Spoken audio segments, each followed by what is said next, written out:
Greetings from the Tech Cave, Fenris here, and today I have in front of me the Geo AES. Now, this system was sent to me by my good friend Koala Koa, who not only sent me an original Geo AES system, but as well as an original Geo AES stick. Now, as you can see, the stick is a little bit more worse for wears than the system. The logo's starting to fade, and the ball is splintered and cracked. But you know what? I'm not complaining at all because Koala cut me a really good deal for both the stick and the system. And besides, I actually like it like this because that means we can take apart both the stick and the system and do a little bit of refurbing. So let's not waste any time and take this baby apart. Okay, so in order to get access to the insides of the Geo AES, we need to remove all 5 bottom screws. Now, 2 of the screws are exposed, while the other 3 are hiding behind these 3 feet. Now, there's no screw hiding underneath this 4th foot, but we're going to be removing it anyways, since we're replacing all the feet when we're done with this system. Now, in order to get underneath the feet, what I'm going to do is I'm going to take some Goo Gone and a Q-tip, and I'm just going to carefully apply it around the feet. I don't want to like spray these feet with Goo Gone because I don't want to create too big of a mess. I mean, sure, I'm going to be giving this system a bath anyways, but you know, let's reduce the amount of mess that we can. So just gonna apply it all around these feet.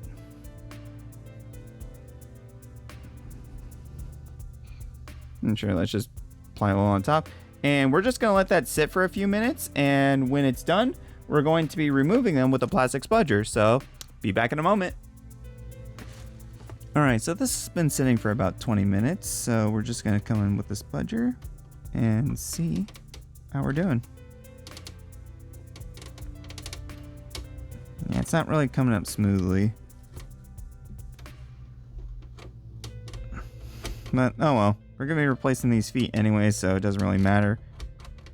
Just as long as we get all the adhesive off, as well as the foot.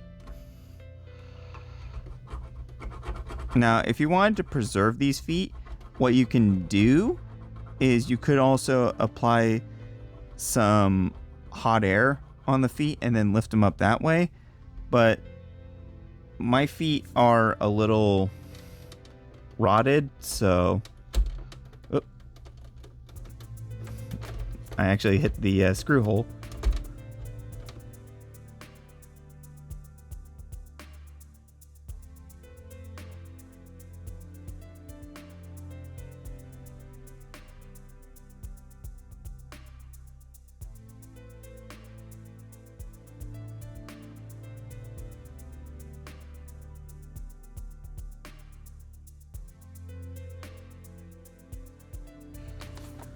Okay, so with all the old feet removed and the 3 screw holes now exposed, we can now take this unit apart.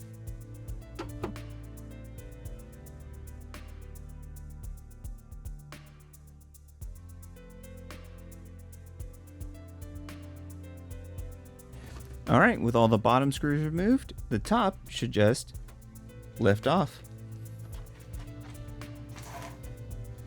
And it looks like we do have a few screws inside the unit as well, but as you can also see, it's rather dusty in here, but that's okay. This unit is going to get cleaned up and recapped, so it's no big deal that's a little bit dusty inside. But I can also see, given the fact that there's the existence of a little 5-volt regulator here, that we have a 9-volt unit here, so it's perfectly okay to be using the Sega Genesis Model 1, or in my case, I have a PS2 Slim power supply that's been modified to handle every console. So I'm just going to go ahead and tear down this system the rest of the way, and we can get to recapping.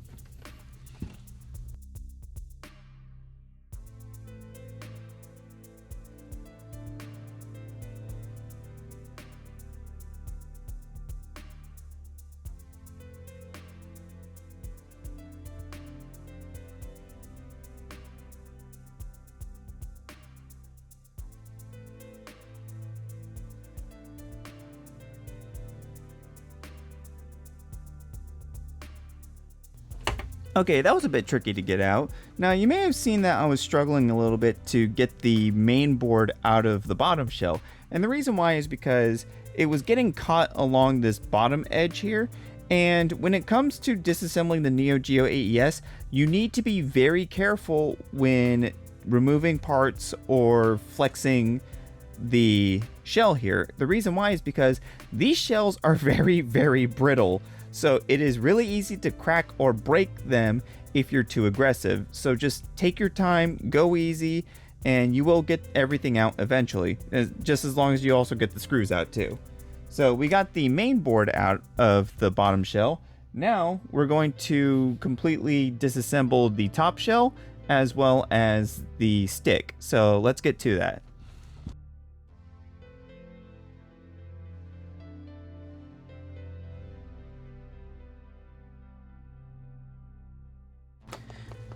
Okay, I had to stop with the speed up real quick because I realized I was getting ahead of myself, but basically, we need to take apart the AES stick, and in order to do so, 5 screws need to be removed.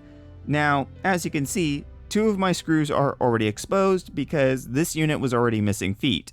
So I need to remove the other 2 feet here in order to fully expose all 5 screws. So what I'm going to do is the same as the AES. I'm going to apply a bit of Goo Gone on these 2 feet to loosen up the adhesive, and hopefully it should come off with the spudger. And even if it breaks down in parts like with the AES, that's perfectly fine.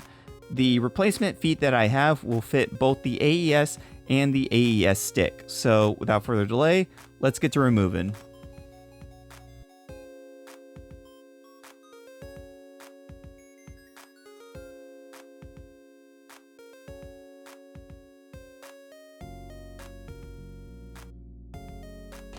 Okay, so before we go about removing the rest of the screws as well as the internals, we need to take care of a little situation. Now, unfortunately, due to the size of this ball top, I'm not going to be able to slide the stick out even after removing all the screws. And when we twist the top, the actual shaft piece here twists with it. So how do we remove the ball top? Well, it's actually quite simple. All we need to do is take a flathead screwdriver and just hold it in place. And with our other hand, twist the ball top off. And there we go. Now, I'm not going to be installing the old ball top on when we're done here because I have a fresh one right here. Now, it's a little scuffed up, but that's mainly because I've had it sitting in a drawer for a long time. For this situation, actually.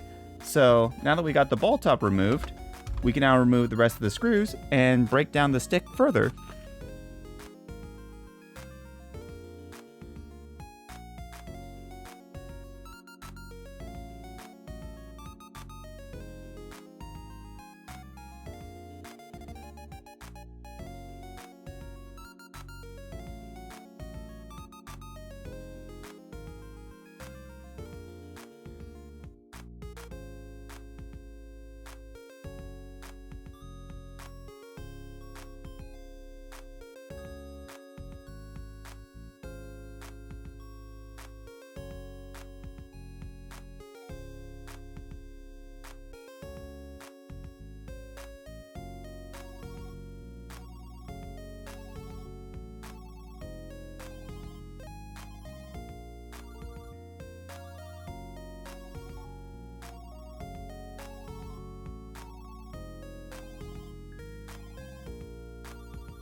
So with the shell parts all cleaned up, I can now turn my attention to the main motherboard.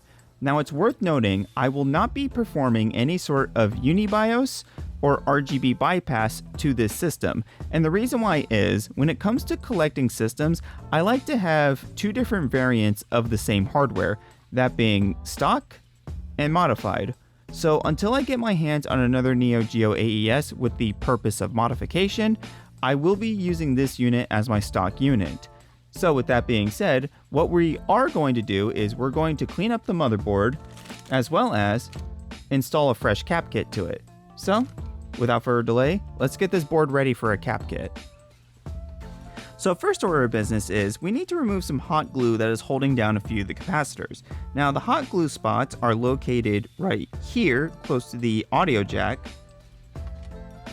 as well as right here next to the AV multi-out. Now, if I had to guess as to why SNK did this, it's most likely so these capacitors didn't snap off during shipping, but realistically speaking, it only serves as an obstruction. So what we're going to do is we're going to take some cloth here, or rather it's just some toilet paper, and soak it with some 91% isopropyl and just massage that in there.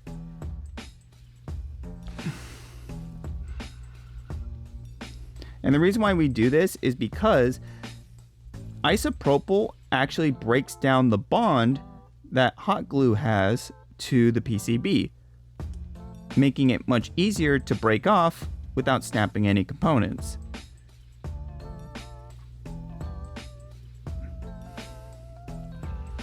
And that should be good. Let's see.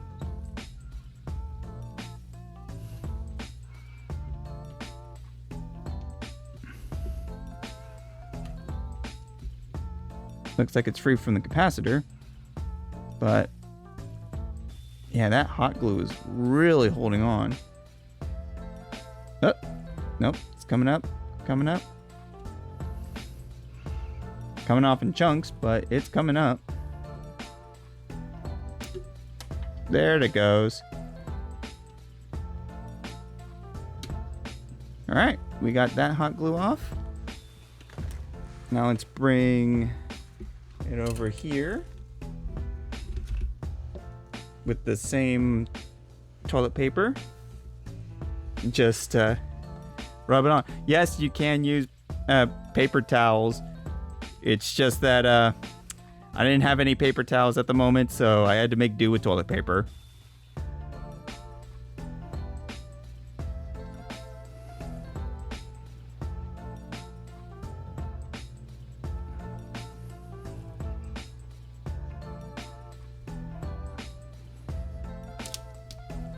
And look at that, came right off.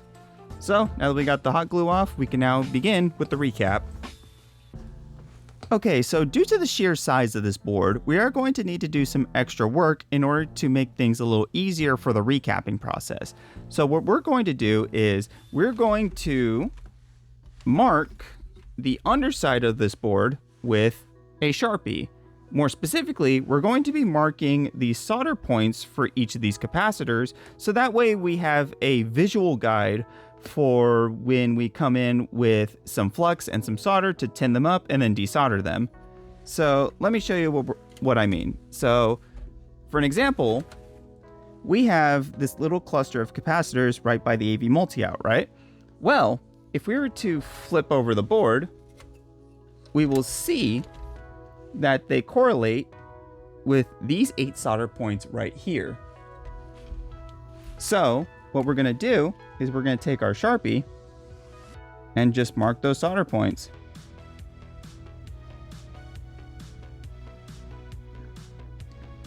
And I'm basically going to just do that across the board off camera, mainly because it's going to be a lot of like flipping back and forth, and I know my camera's autofocus is not going to like that too much. So I'm going to just mark up all the capacitors and be back in a moment. All right, so as you can see, we got all of those capacitors marked up. So now we can begin desoldering.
Oh boy, that was quite the marathon of capacitor removal, but we managed to get them all out, and the board is basically ready to go. Now, I will need to do some cleaning on the other side because we got some flux and marker residue all over the place, but that's okay. That'll come off with some isopropyl and a toothbrush. Now, the other beautiful thing about this is SNK was gracious enough to mark all of the capacitor spots with their accompanying values. So I don't need to like figure out what capacitor goes where. SNK provided that information for me. So all I need to do is clean up the board and get it ready for the new caps.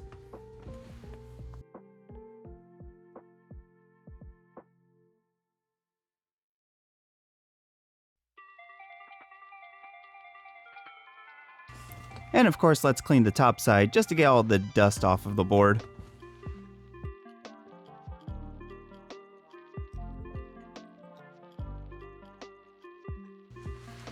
Okay, so here's a bit of a pro tip. If you ever do like an isopropyl scrub down on a board and notice that you develop like some white residue along the edges here, that's actually the isopropyl reacting to residual flux.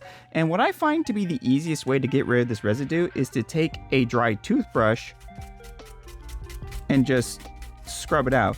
Now you need to make sure that the toothbrush you're using is like bone dry, not like slightly soaked or anything like that.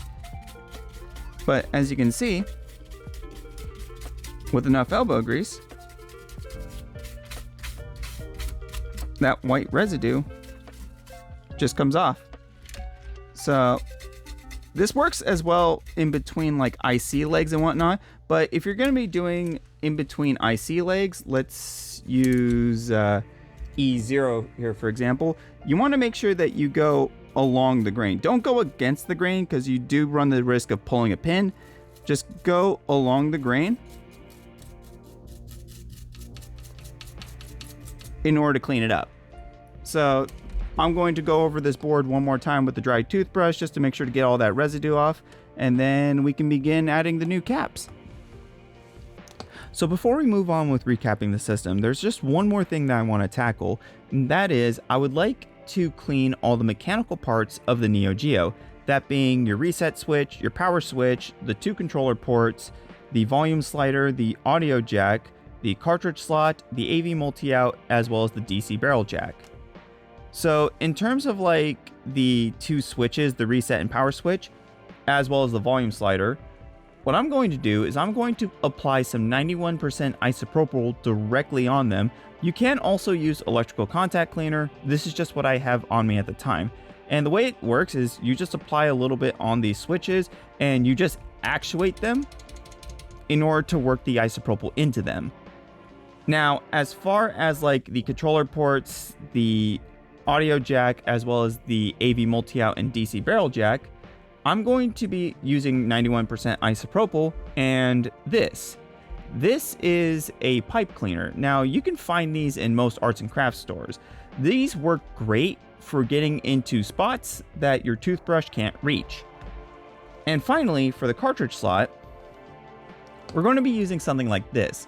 This is a little plastic cleaning card that I got out of an NES cleaning kit. Now, if you don't have an NES cleaning kit to pull this out of, you can also use just a regular plastic card with a thin microfiber cloth, just as long as it's thick enough to go in and out of the cartridge slot without damaging it. So without further delay, I'm going to go ahead and clean those ports.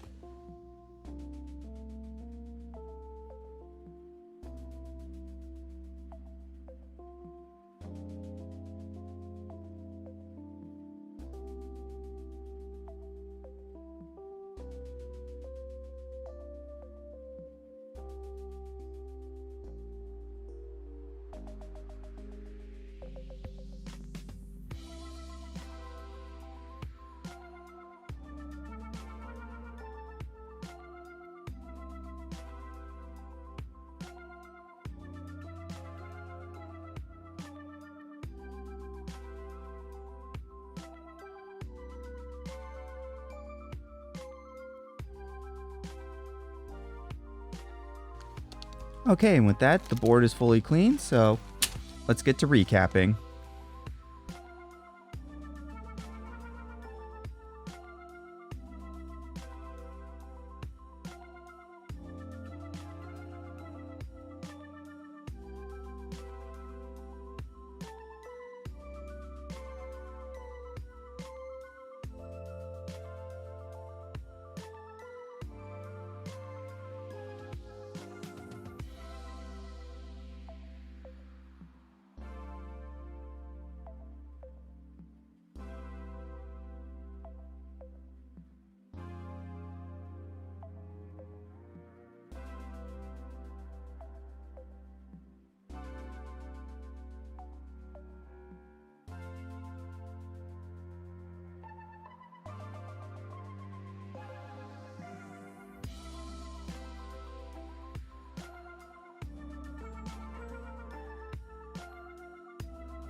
Alright, and with that, the Neo Geo AES is fully recapped.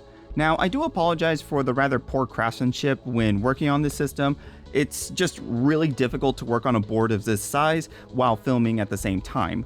But that being said, we did manage to get it done, and before we go about testing this system, we now need to work on the AES stick. Okay, so I have the internals of the Neo Geo AES stick here, and what I'd like to do is, I'd like to further break down this stick here, because I need to get access to the 4 switches underneath, as well as I need to dust off and clean every piece of this to the best of my ability before we put it back in its shell. Now, one thing that I would like to note, the reset button on the Neo Geo AES console is the exact same one that's found in the AES sticks. So if you ever find yourself replacing these 4 buttons here with standard arcade buttons, I'd suggest keeping these around just in case you ever find yourself needing to replace the reset button on your AES, or maybe you're rebuilding one from scratch using one of those reproduction boards that are floating around. But in any case, let's get to work on this stick.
Okay, so there's just a couple of extra things that I need to take care of before we call it good. So first, I need to take care of the rusting situation that's going on with the 4-button module here.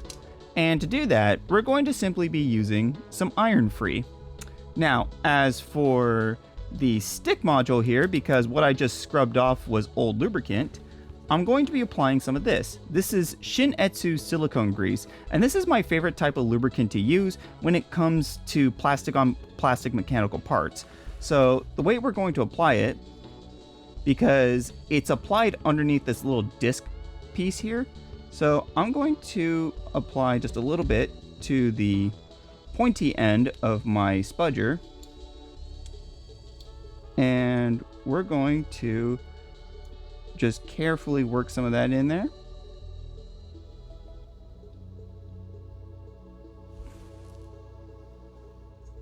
I think I got that on camera.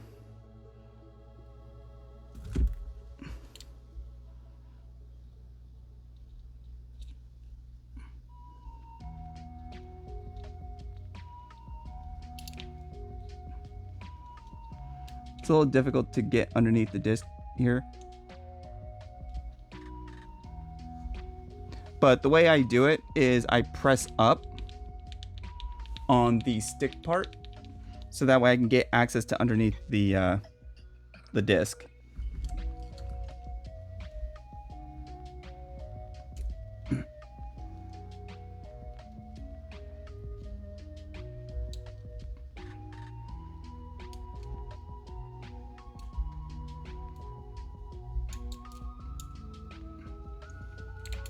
Oh shit.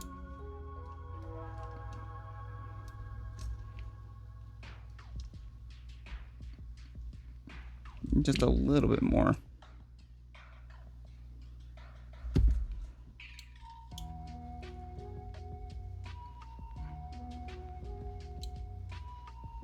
And you know, let me try the flat side. Actually, that works better.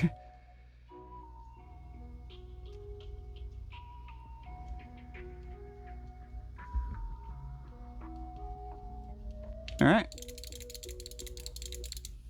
looks good to me. So now we're just going to take a cotton swab to wipe off the excess on the top. All right, lubed up and ready to go. So now we'll just take some of this iron free, and let's actually level this out so it doesn't just kind of stream downward. There we go.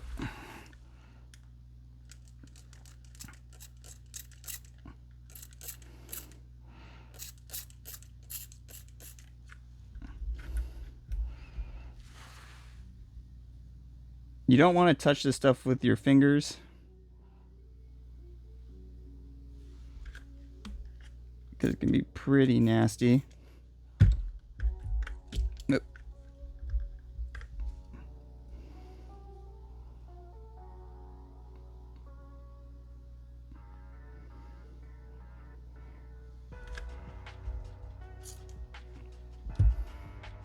All right, just leave that for about 5 minutes and then we'll come back to clean it off. Okay, so it's been a little over 10 minutes. I kind of got sidetracked a bit, but let's see how we're doing. Oh yeah, that took up the rust like it was nothing.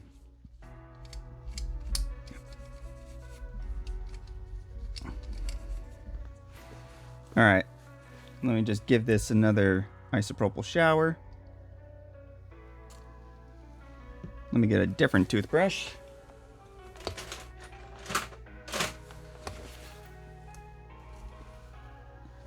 Okay, I can't seem to find my other toothbrush, so I'm just going to use this one.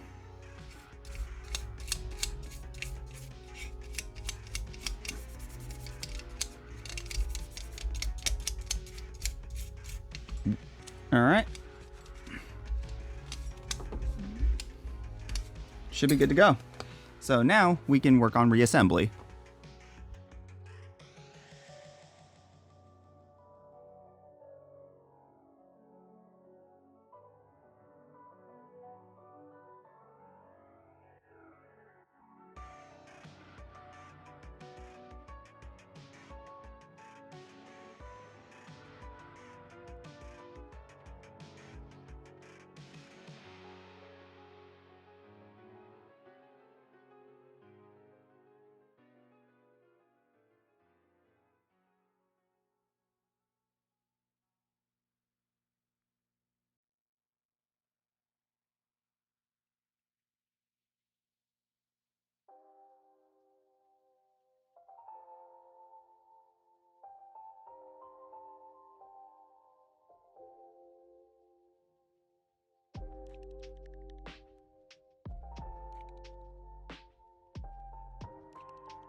Alright, so now we are at ground level cam. I have the Geo AES all hooked up and ready for testing. Now you may have noticed when I reassembled the Geo AES stick, I only put in one screw. And the reason why for that is if I need to make any sort of adjustments, like say that a wire disconnected or I mounted the stick upside down, I need to be able to access the internals much quicker. So with that out of the way, we can now test the AES. Now, I don't have an RGB SCART cable for the Geo AES, but I do have a set of composite cables that I can use with this system. So, unfortunately, I won't be able to test RGB, but we can at least see if the system works. Now, as for the headphone output, I have it hooked up to a set of headphones just to see if we actually get audio. So, without further delay, let's flick on the switch. Actually, let me put my headphones over the microphone just to see if we get audio.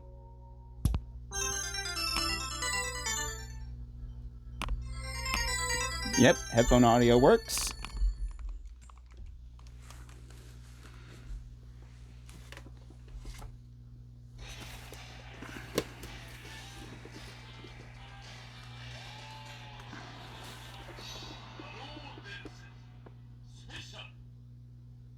And it does look like the Geo does work. So let's hit start. Normal. So let's see if all of our buttons work. So let's go right, left, down, up. Those work. So let's enter a battle.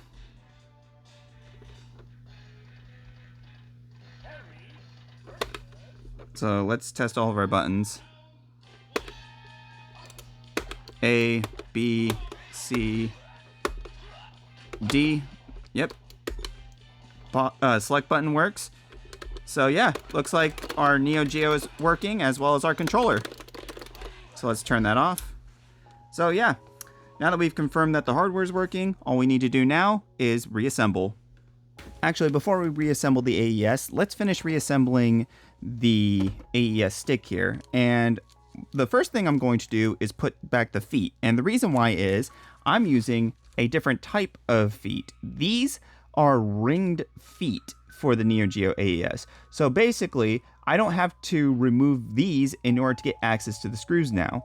So let's just take 4 of these.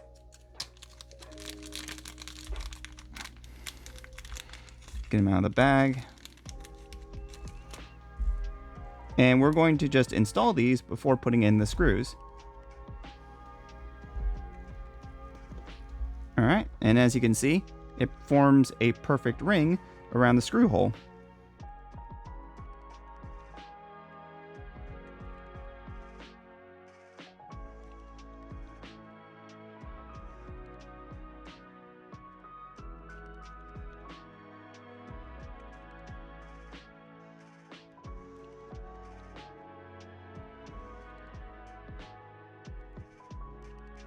Alright, so now that we got the stick all fully reassembled and we got a new ball on the stick, we can now move on to reassembling the main system.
Alright, and with that, this big, beautiful behemoth known as the Neo Geo is fully complete. Now, I know you were probably expecting me to do an RGB bypass or a Unibios, and I may do that to another Neo Geo AES in the future, but for now, I'm just satisfied with having a nice, fully recapped, fully cleaned Neo Geo AES in my collection. Now, with that out of the way, I'd like to thank Koala Koa again for sending me this system.